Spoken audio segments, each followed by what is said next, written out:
harful ghain. Ghaghirubaw.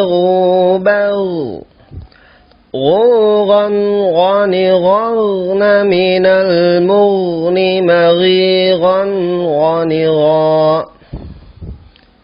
Ya, huruf ghain keluar dari tenggorokan atas atau adnal halq. Dia satu makhraj dengan kha. Ya, kemudian sifat yang penting pada ghain pertama adalah al-jahar, tertahannya nafas. Ya, jadi tidak keluar nafas. Jadi salah kalau kita baca kotor, keluar nafas. Gha, ya, bersih. Gha, ya, tidak ada kotornya. Karena kalau kotor itu berarti ada nafasnya. Gha, salah ya. Jadi gha, tidak ada nafasnya, bersih. Kemudian sifat yang penting juga al-isti'la, tebal. Irtifa' aqsal lisan ila al-hanaqil a'la, naiknya pangkal lisan ke langit-langit atas. Walaupun kasrah terdengar tebal. Ghi, ya, tebalnya dijaga.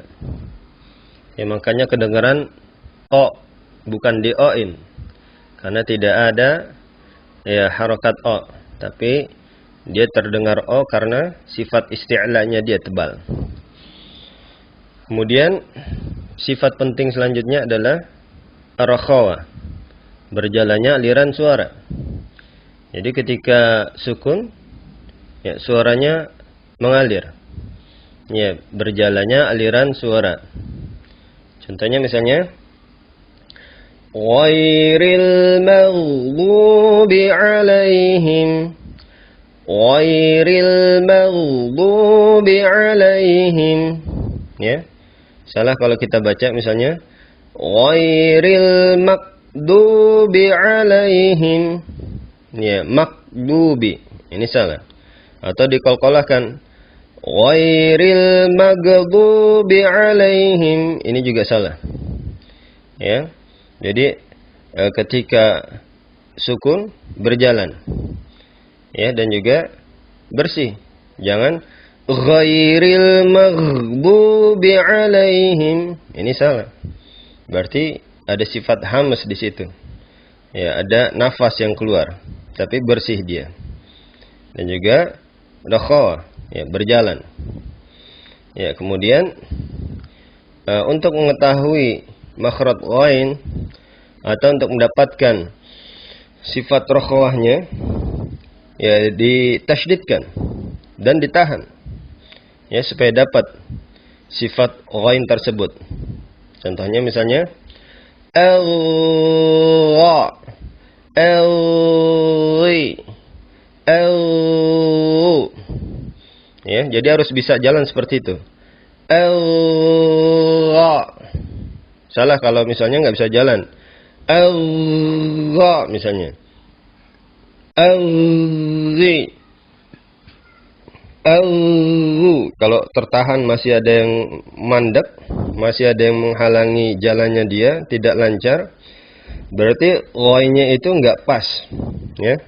Jadi harus lancar. Al-gha bisa dijalankan. Ini rakhawahnya dia. Makanya ghain itu bukan g, ya, bukan goin. Karena huruf g tidak bisa dijalankan ketika ditasydidkan. Contohnya misalnya agga, nggak bisa dia dijalankan. Ya, jadi ghain itu bukan huruf g, bukan goin, ya, tapi gha, ya, ghaghiru, ada sifat rakhawah, berjalan dia. Caranya ditasydidkan biar kita tahu dengan benar pas makhraj ghain, ya, ditasydidkan dan agak ditahan. Dan usahakan bersih. Al-gha, ya, jadi dia bisa berjalan dan bersih dan tebal. Nah, begitu untuk mengetahui pas tidaknya makhraj ghain itu seperti itu. Jadi ingat dia bersih, tidak kotor, dan bisa dijalankan ketika ditasydidkan dan terdengar tebal. Ya. Ikuti lagi ya. Ghaghirubaw. غُورًا غَنِغَرْنَ مِنَ الْمُغْنِ مَغِيرًا غَنِغًا. Ya, walhamdulillah.